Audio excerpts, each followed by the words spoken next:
Hello and welcome to this video on Act 1, Scene 3, 4, and 5 of Hamlet. And I titled this section Fathers and Sons.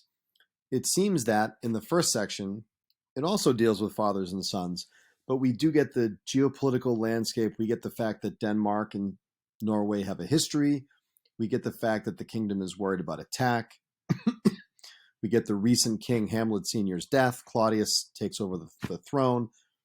Various acts of diplomacy. And we get Hamlet's central problem when we first meet him, which is very human, missing his father. As I say in class, students who know this is, supposed to be the greatest play ever written can approach it with a sort of reverence that I don't think is really helpful, to be honest. This is a young man who misses his father.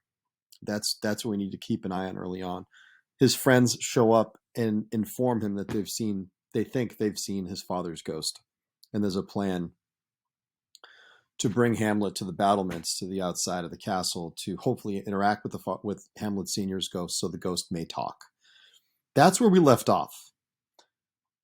Because Shakespeare does so many different things, because he goes from guards talking to each other about ghosts to sort of inside the kingdom, diplomacy and a changing of leadership, and then a great soliloquy, he sets things up so there isn't an obvious next step.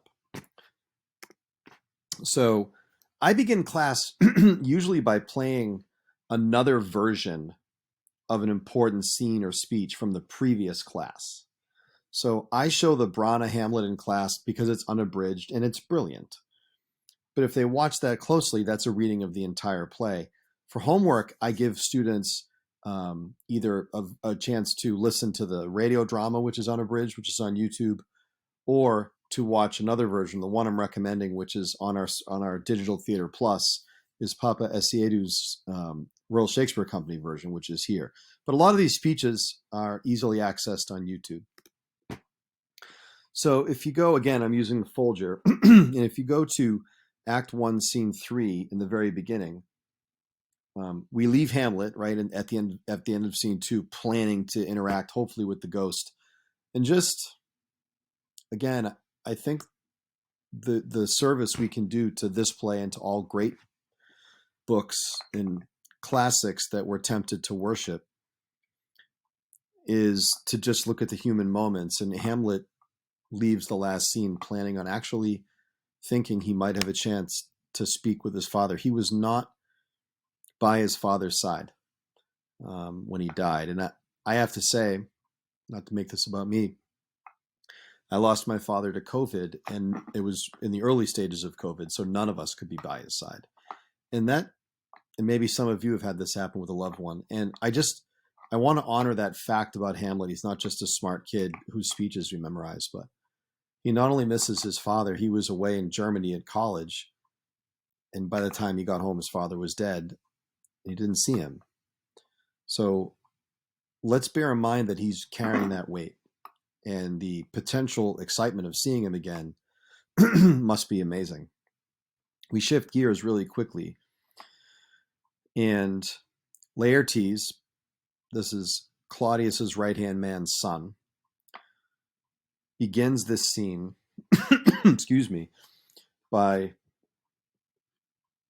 speaking to his sister Ophelia. And if you're ever about to go to college, you'll have either parents and or older siblings giving you advice. So Laertes is about to return to college, and he gives Ophelia advice. And it's the speech on page 41. And the advice is about Hamlet. And this is where we learn, not from Hamlet, but from Hamlet's girlfriend's brother, that he has concerns about her with Hamlet. And he's a protective brother. Again, pretty human. And his thesis is, you must fear. His greatness weighed, his will is not his own. I think a legitimate question is, why wouldn't you want your sister marrying the prince and the heir to the throne? It seems odd. And I still don't know the answer to that. So I'll just be very honest with you that with all the times I've experienced this play, at this stage, I don't have a clear answer, and maybe that's fine. But basically, that sort of like all famous people, that if you date a famous person, it's not like they make all their own choices. They have publicists moving them around, and so maybe Hamlet is a version of that. I don't know, but he cautions his sister against being with Hamlet. She offers him some suggestions, and then they're intercepted by Dad. And Dad, Polonius, Claudius's right-hand man, gives one of the most famous speeches in the play. And part of Shakespeare's genius is that many of the moral quotations that people cite out of context are spoken by the most awful characters. At this stage, Polonius is just a dad, but we'll learn about him. Laertes is going off to college. There's no mother, interestingly enough. And just like in fairy tales, missing parents in Shakespeare end up being really important. That's a separate conversation. But he's going to college, and Polonius gives this advice. It's Act 1, Scene 3, line 65. Add these few precepts in thy memory. Look thou character. Give thy thoughts no tongue, nor any unapportioned thought his act. Be thou familiar, but by no means vulgar. Those friends thou hast in their adoption tried, grapple them unto thy soul with hoops of steel, but do not dull thy palm with entertainment of each new-hatched, unfledged courage.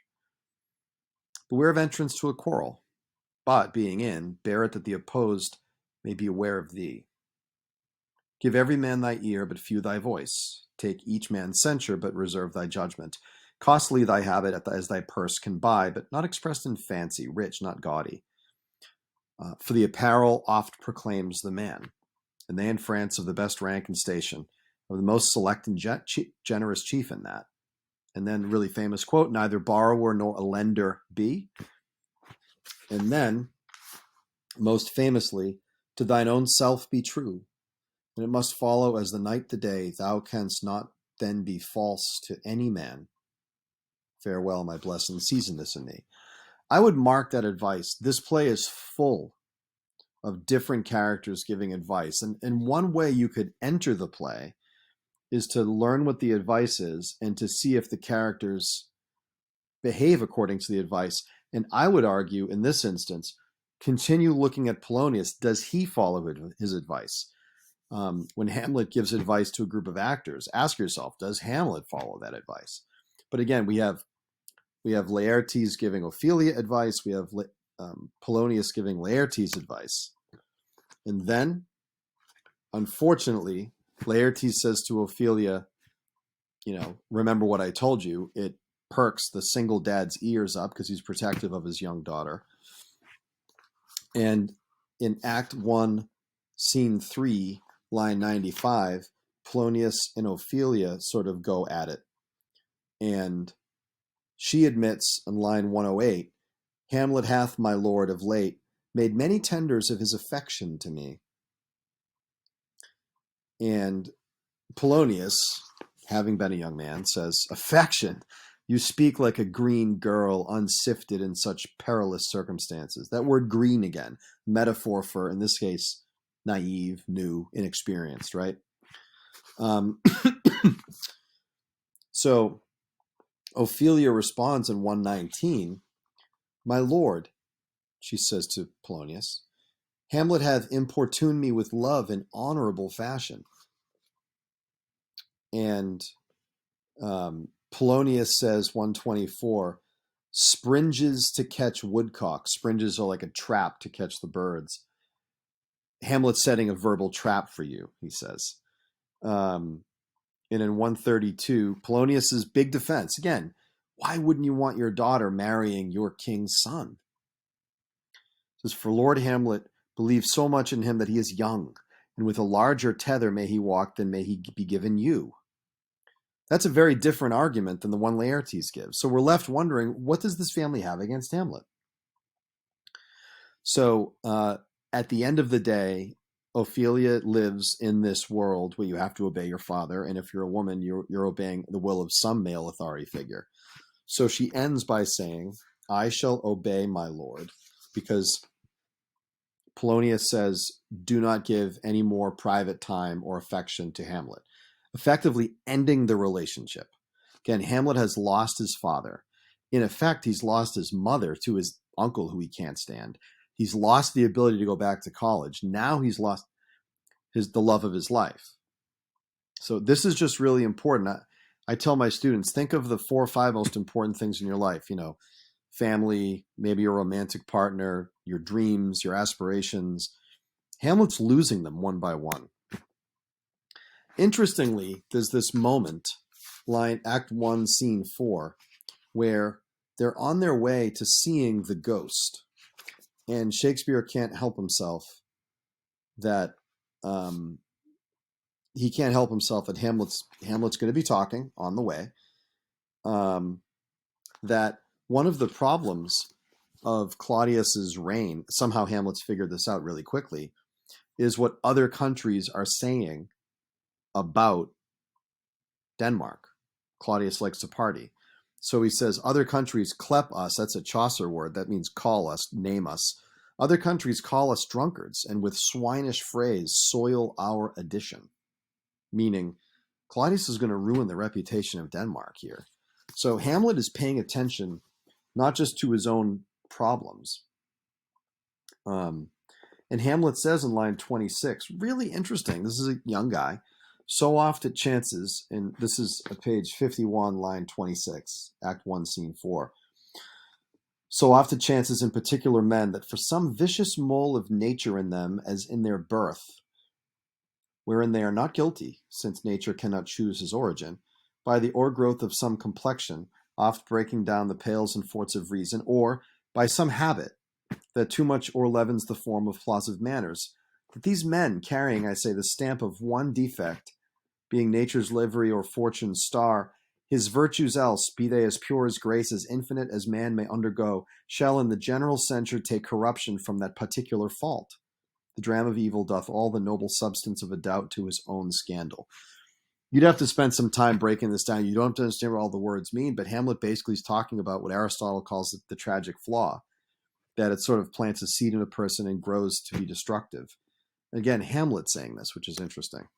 Now, one of the most extraordinary scenes in the play is in Act 1, Scene 5. It's believed that Shakespeare himself, legend tells us that Shakespeare himself played Hamlet's father's ghost. And various actors, including Orson Welles, contend that that's the most important part of the play, and that Shakespeare must have been an amazing actor to pull that off, because the play hinges on the believability of this supernatural character. So pay attention to this interaction. The Brana movie does a really nice job, both visually and verbally, making sure you know the backstory. But the bottom line is, the ghost says in line 31, this is page 57, line 31, he says to Hamlet what he wants him to do. Revenge, his most foul and unnatural murder. Murder? Murder most foul, as in the best it is, but this most foul, strange, and unnatural. Okay, this is news. Hamlet just came home to a funeral. He didn't know his father was murdered. And then Hamlet says this. Hamlet says in the very bottom of page 57, it's Act 1, Scene 5, line 35. Once he hears that his father's murdered, this is what he says. Hasten me to know it, that I, with wings as swift as meditation or the thoughts of love, may sweep to my revenge. I'm just telling you that if I wanted someone to kill for me, and I tell them that, I wouldn't want them to compare their feelings to meditation or thoughts of love. It kind of gives me the sense that this person's really not up to this. The ghost walks through in a speech starting on line 49, and I really read this speech closely. He walks through what happened. He was in a garden. He was in his garden where he sleeps in the afternoon. And on the bottom of 69, it says, with juice of cursed Hebanon in a vial, line 69, and in the porches of mine ear, he did pour, this is Claudius, the leprous distilment, whose effect holds such an enmity with blood of man that swift as quicksilver it courses through the natural gates and alleys of the body, and with a sudden vigor doth posset and curd Um, with a sudden vigor it doth posset and curd like eager droppings into milk, the thin and wholesome blood. It's amazing imagery for someone without like basic modern anatomy. That what Hamlet Senior is describing is the feeling in his body of getting poisoned. And it said 81, kind of a summary. Thus was I sleeping by a brother's hand, of life, of crown, of queen at once dispatched, cut off even in the blossoms of my sin. This is the other side of this, that there's a sort of Catholic theological landscape here. Cut off even in the blossoms of my sin, unhoused, disappointed, unannealed, no reckoning made, but sent to my account with all my imperfections on my head. Oh, horrible, horrible, most horrible. He's in purgatory purging his sins for a long time because he died without a clean conscience, without having gone to shriving or without having gone to confession. So Hamlet hears this entire just unbelievable story, and his response is really interesting. So if you go to, I'd say 104, Hamlet's father says, "Remember me," and Hamlet in 104 says, "Remember thee. Yea, from the table of my memory I'll wipe away all trivial fond records, all saws of books, forms, all pressures past that youth and observation copied there. And thy commandment," he says about his father's command to him, "all alone shall live within the book and volume of my brain, unbased with baser matter." That's a legit promise to fulfill the wish that Hamlet Sr. has to kill Claudius, to avenge my murder, right? And Hamlet says, yes, I promise it. And I'm going to promise it by sort of deleting all the stuff taking up the memory space in my brain. Sorry for the computer imagery. His friends catch up to him, and basically he makes them swear that they're not going to say anything about what they saw. And they're going back and forth, and the ghost from under the stage, from the cellarage, is yelling, "Swear!" And it's this really great dramatic scene. And at the end, the very last passage of Act 1 is line 204 on page 69. I just want to share this. This is Hamlet just saying some really interesting things. I mean, imagine being Hamlet right now, right? You come home to go to your father's funeral. Your mother's married, your uncle whom you hate. Your friends tell you that the ghost of your father has been seen. You get to interact with the ghost. Then you find out your father was murdered. Then you, a college student who's obviously sort of thoughtful and creative and smart, is being told to become a killer. Hamlet says, 204, "Rest, rest, perturbed spirit.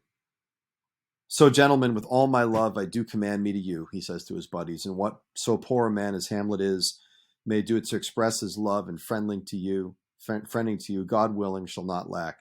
Let us go in together, and still your fingers on your lips, I pray," in this great line, "the time is out of joint," which maybe is Hamlet's way of saying something's rotten in the state of Denmark. "O cursed spite," I underline this. He says, "O cursed spite, that ever I was born to set it right." Hamlet's being asked to do a very sort of basic medieval thing. Think Weregild, right? A very basic medieval thing. My father's murdered. I have to kill the killer. That's it. And he says, "O cursed spite, that ever I was born to set it right." He clearly has anxiety about doing this. "Nay, come, let's go together." Again, there's great movie versions of it that are easy to access. But I hope this preview helps you. I really, really recommend listening to the radio drama with Ken Branagh, and again, accessing any of the film versions. I'd love to hear your comments on my video, and stay in touch. Good luck and happy reading.